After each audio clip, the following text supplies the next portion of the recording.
Summer వస్తుంటే మనకి బాగా గుర్తుకొచ్చేది పుచ్చకాయ అలాగే మామిడికాయలు. బాగా పండిన మామిడికాయలు రావాలంటే మనకి ఇంకా టైం ఉంది. పుచ్చకాయలు అయితే ఫస్ట్ నుంచే వస్తూ ఉన్నాయి. ఎండాకాలం రాకతలకి నుంచే వస్తున్నాయి.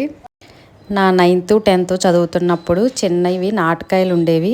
ఎప్పుడన్నా ఒక్కసారి ఇట్లా హైబ్రిడ్ కాయలు వచ్చాయండి ఊళ్ళోకి. అప్పుడు మనం చిన్నప్పుడు చాటింపు వేసేవాళ్ళు.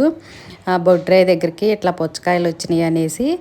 ఎంత పెద్ద కాయ హైబ్రిడ్ కాయ చూస్తేనే అది తెలియని సంతోషం వేసేది. అప్పుడు ఆ కాయ అయితే 20 రూపాయలు. కానీ ఆ 20 రూపాయలు పెట్టి కొనుక్కోవటానికి కూడా అస్సలు కొనిపెట్టేవాళ్ళే కాదు పేరెంట్స్. ఇప్పుడు ఈ కాయ 150 200 అయినా కూడా లెక్క లేకుండా తీసుకొచ్చుకుంటున్నాం.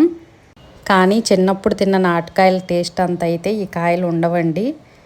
ఈరోజు మా ఇంట్లో అయితే పుచ్చకాయ స్నాక్స్. ప్రదీప్ కాలేజీ నుంచి వచ్చే టైం అయింది. ఈలోపు కట్ చేసి ఫ్రిడ్జ్లో పెట్టేస్తే కొంచెం కూలింగ్గా ఉండి తినడానికి బాగుంటుంది అనేసి కట్ చేసి ఫ్రిడ్జ్లో అయితే పెట్టేశాను.